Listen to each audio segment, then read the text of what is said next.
आपल्या पाल्याविषयी जागरूक असणाऱ्या सर्व पालकांना नमस्कार. मी प्रदीप वराडे तुमचं स्वागत करतो मास्टर ज्युनियर या प्लॅटफॉर्मवरती. मित्रांनो, आपल्या सगळ्यांमध्ये एक बऱ्याचशा लोकांना पडलेला प्रश्न तो म्हणजे हा की आमचं लेकरू जे ते अभ्यास करायला बसतं, पण अभ्यास करून लगेच बोर होतं आणि ते एक तर झोपी जातं, नाहीतर त्याला अभ्यास करायचा कंटाळा येतो.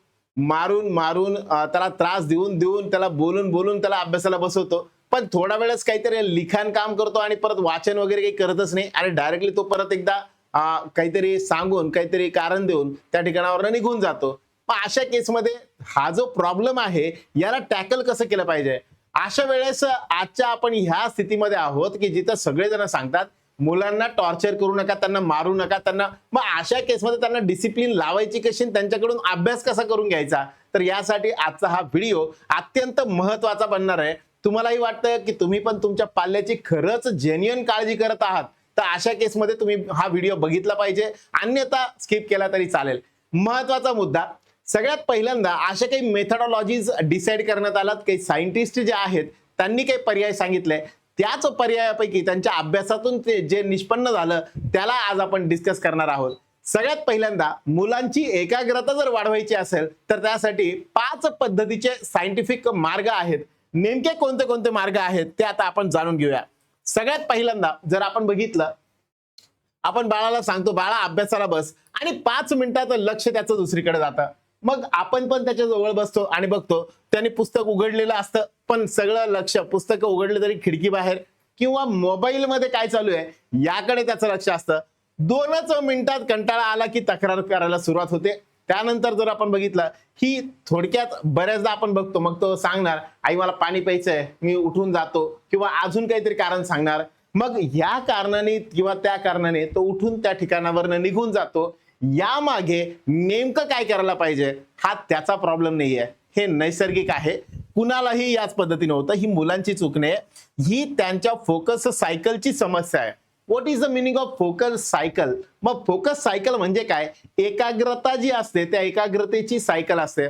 बघा, आपल्याला पण जाणवत असेल कधी कधी आपण एखादं पुस्तक आपण हातामध्ये वाचायला घेतलं आणि ते पुस्तक जसं वाचायला लागलो इतका जास्त इंटरेस्ट आला की आपण त्या केसमध्ये काय करत होतो, लहानपणी आपण पण पुस्तक वाचत असताना किंवा आता पण कादंबरी वगैरे एखादी वाचायला घेतली, खूप ज्यामध्ये तुम्ही एंगेज होऊन गेलेत, अशी कादंबरी वाचता वाचता अचानक कोणी आवाज दिला, जेवायला बोलवलं तरी सुद्धा आपल्याला जाण्याची इच्छा होत नाही, एवढं आपण त्यामध्ये गुंतलेलो असतो. याचं कारण ती फोकस सायकल जी आहे ती खूप जास्तीची आहे, मॅच झालेली आहे, आणि म्हणून आपण त्या पुस्तकामध्ये तेवढं रममान झालेलो आहे. आणि हे कधी झालं? त्याच्यामधलं इंटरेस्ट वाढल्यानंतर. मग ही जी सायकल आहे ती लहान बाळांची तयार होण्यासाठी आतापर्यंत आपण विचार करा आपण काय केलं आतापर्यंत, आणि म्हणून आपण ज्या पद्धतीने जातोय त्या पद्धतीने त्यांच्याकडनं आपण एक्सपेक्ट करतोय, पण त्यांना आपण जी पद्धती द्यायला पाहिजे ती अजूनही दिलेली नाहीये. ती पद्धती आपल्याला द्यावी लागेल. मग ती कशी देता येईल? सगळ्यात पहिल्यांदा सुरुवात करत असताना आपण 15 मिनिट्स मायक्रो स्टडी रूल हा फॉलो करूया. आता हा काय असतो मायक्रो स्टडी रूल म्हणजे नेमकं काय? यामध्ये तुम्हाला काय करायचं आहे तर विद्यार्थ्याला पाल्याला फक्त 15-15 मिनिटांचे ब्रेक द्यायचे आहे. जनरली आपण सांगतो की 2 तास तुला अभ्यासाला बसायचंय किंवा 1 तास अभ्यासाला बसायचंय, यापेक्षा त्याला अजून छोटा स्लॉट करून द्या, ज्यामध्ये 15 मिनिटांचा स्लॉट असेल, 10 मिनिटाचा स्लॉट असेल. 15 मिनिटं पण तो तयार होत नसेल बसायला तर 10 मिनिटापासून सुरुवात करा. असं करत करत 10 मिनिटाचा स्लॉट झाल्यानंतर त्याला एक छोटासा ब्रेक त्या ठिकाणी द्या, आणि मग तो ब्रेक झाल्यानंतर परत एकदा त्याला अभ्यास करायला बसवा. या 10-10, 5-5 मिनिटाच्या ब्रेक नंतर ज्यावेळेस तो अभ्यास करायला लागेल त्यावेळेस त्याची फोकस सायकल बिल्ड होण्यासाठी मदत होईल. साधारण जर आपण हे केलं तर काय होईल? सलग आपण जनरली काय करतो, 1 तास त्याला बसवतो आणि त्याला त्याच्या बाजूला बसतो, त्याला सांगतो अभ्यास कर. मी इथंच बसलेली बघते, मी इथंच बसलेलो आहे, आता बघतो कसा अभ्यास करत नाही काय. आणि यातून काय होतं, तो भलेही समोर पुस्तक वगैरे काढून बसल पण अभ्यास करणार नाही. याचं कारण आहे मित्रांनो, त्याचं फोकस सायकल जी आहे ती अजून बिल्ड झालेली नाहीये. मग यासाठी पर्याय काय? सगळ्यात चांगला पर्याय 15 मिनिटं अभ्यास करायला लावा, 5 मिनिटाचा ब्रेक द्या. पाणी पिणं असेल किंवा अजून काय असेल किंवा काय तुला करायचंय तेवढं 5 मिनिटांमध्ये तेवढं करून घे, परत एकदा 15 मिनिटांनी अभ्यासाला बस. आता याला काय होतं, 15 मिनिटाचा स्लॉट किंवा 10 मिनिटाचा स्लॉट त्याला छोटा वाटतो. 1 तास बसण्यापेक्षा त्याला ते 15 मिनिटं 10 मिनिटं छोटे वाटतात ना, म्हणून तो काय करतो, त्याचं काम लहान वाटल्यामुळं मेंदू लगेच तयार होतो आणि इंटेन्सिटीने काम करायला लागतो. पहिले अर्धा तास 1 तास म्हटल्यानंतर तो तेवढं इंटेन्सिटीने काम करणार नव्हता, इथं त्याची इंटेन्सिटी वाढायला सुरुवात होती. प्रोग्रेसिव्ह ओव्हरलोड, हळूहळू वेळ वाढवा. कधी पहिल्यांदा सुरुवात करत असताना तुम्हाला 15 मिनिटं पण जड वाटतंय, 10 मिनिटांपासून सुरुवात करा. 10, 15, 20 असा हळूहळू वेळ जो आहे तो वेळ वाढवत चला. जसजसा वेळ वाढत जाईल तसं हळूहळू हे मायक्रो स्टडीचं रूपांतर तुमच्या रेग्युलर स्टडीमध्ये होईल. या पद्धतीने 15, 20, 25 असं मिनिटं तुम्ही करू शकता. हा झाला पहिला उपाय. दुसरा उपाय काय आहे? डोपामाइन नावाचं आपल्याकडे एक संप्रेरक असतं आपल्या डोक्यामध्ये, माइंडमध्ये. ते डोपामाइन सिक्रेट करतं आणि आपल्याला आनंद देतं. हे डोपामाइन जे असतं हे एकदम भयानक गोष्ट आहे. एकदम म्हणजे प्रत्येक चांगली गोष्ट करत असताना आपल्याला ते डोपामाइन सिक्रेट होत असतं आणि म्हणून ह्या डोपामाइनला डिटॉक्स करायचं आहे. डिटॉक्स याचा अर्थ असतो टॉक्सिक जे आहे त्याला काढून टाकणं.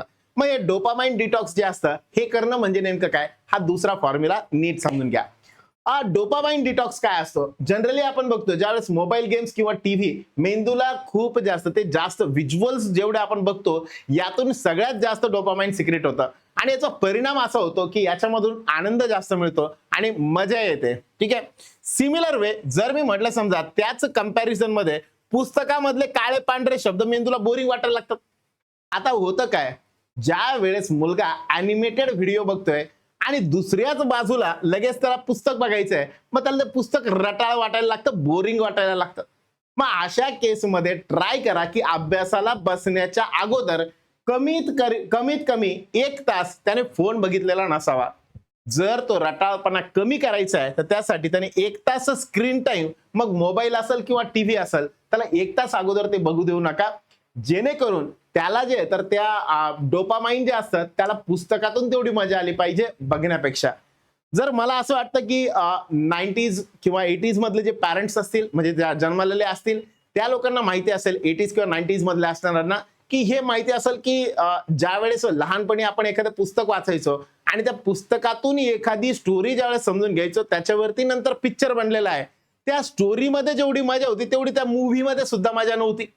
कारण ते वाचताना तेवढी मजा येत होती. याचं कारण होतं त्यावेळेस ते अॅनिमेशन्स किंवा कलर यांच्यापेक्षा जास्त आपल्याला जे एंगेजमेंट होती ती या पुस्तकातून भेटायची.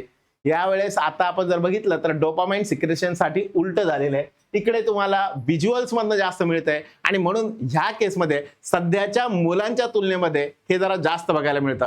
आणि म्हणून आपण ह्या मुलांना अभ्यास करण्याच्या पहिले जेव्हा तुम्ही त्यांना ब्लॅक अँड व्हाईट वाले बुक्स देणार आहे, सर ते कलरफुल वाले बुक्स आहे, काही असू द्या, बुक्स आहे आणि म्हणून त्यामुळं त्यांना तेवढा इंटरेस्ट येणार नाही. म्हणून 1 तासभर अगोदर त्यांच्याकडनं मोबाईल असेल किंवा टीव्ही असेल थोडंसं त्यांना बघू देऊ नका. सोबत तुम्ही ह्या 2 पॉइंट्सला मिक्स करू शकता. काय करायचंय, 15 मिनिटांचा जो गॅप आहे अभ्यास करायचा 15 मिनिटं. जर 15 मिनिटं व्यवस्थित अभ्यास केला तर 5 मिनिटं तुला अजून काही त्याच्यासाठी बक्षीस मिळेल. म्हणजे तुला मोबाईल म्हणा किंवा अजून कुठे खेळायला जायचंय यासाठी 5-10 मिनिटाचा खेळ मिळेल, 10-15 मिनिटाचं खेळायला मिळेल.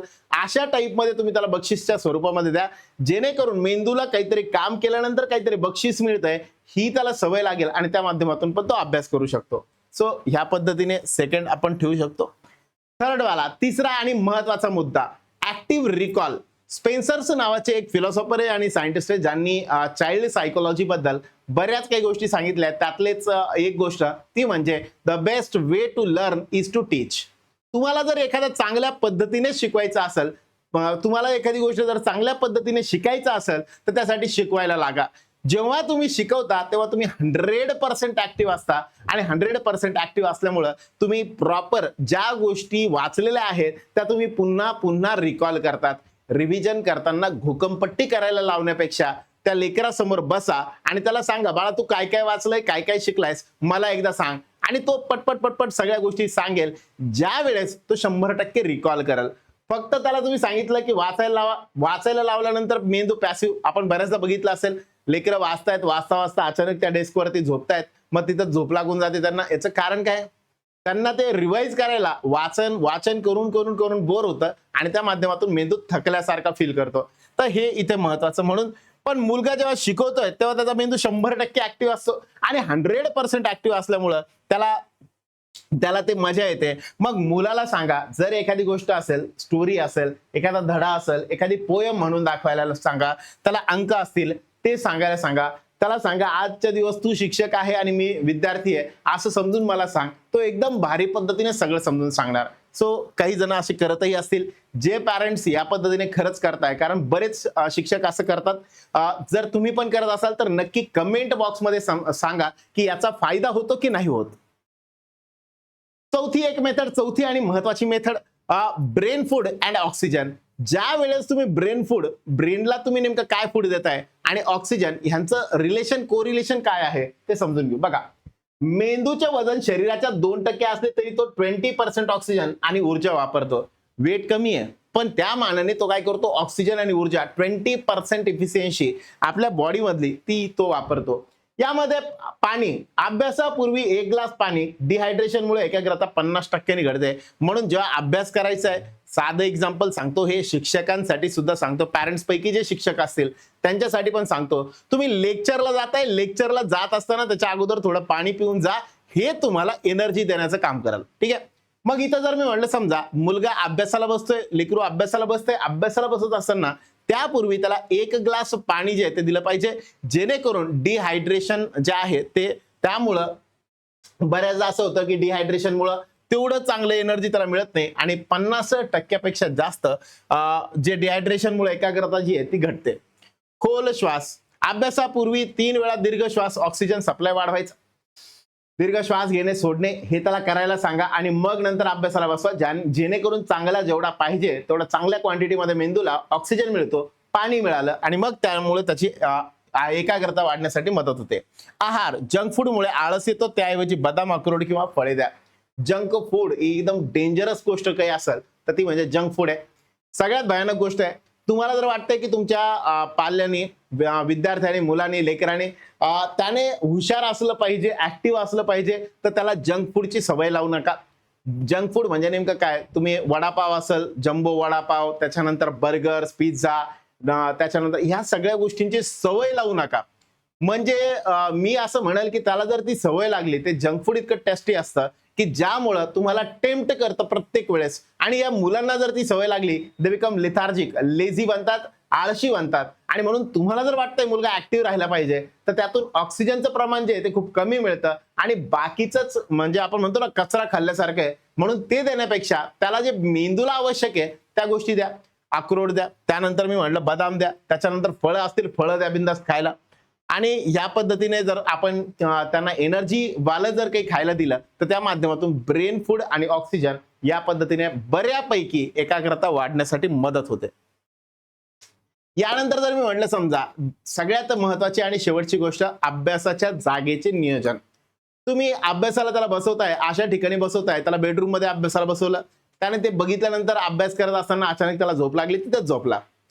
तुम्ही हॉलमध्ये त्याला अभ्यासाला बसवलं, हॉलमध्ये असताना तुम्ही टीव्ही आहे, तिथंच समोर टीव्ही आहे, रिमोट आहे, सगळं पडलेलं आहे, त्याच ठिकाणी त्याला अभ्यासाला बसवलं, काय होणार, त्याचं लक्ष पुन्हा पुन्हा टीव्हीकडे जाणार. बरोबर, एका बाजूला वडील टीव्ही बघतायत, तो अभ्यास करतोय. तर या सगळ्यांमध्ये महत्वाचं असेल की जर आपल्या एखाद्या, लाईक तुमची बेडरूम असू द्या किंवा हॉल असू द्या किंवा एखादी छोटी रूम असू द्या, स्टडी रूम असू द्या, त्यामध्ये एक छोटासा टेबल असला पाहिजे, ज्या टेबलवरती बाजूला चेअर असेल आणि तिथं बसून ते अभ्यास करू शकाल, सो दॅट त्यांचे डिस्टर्बन्सेस कमी होतील.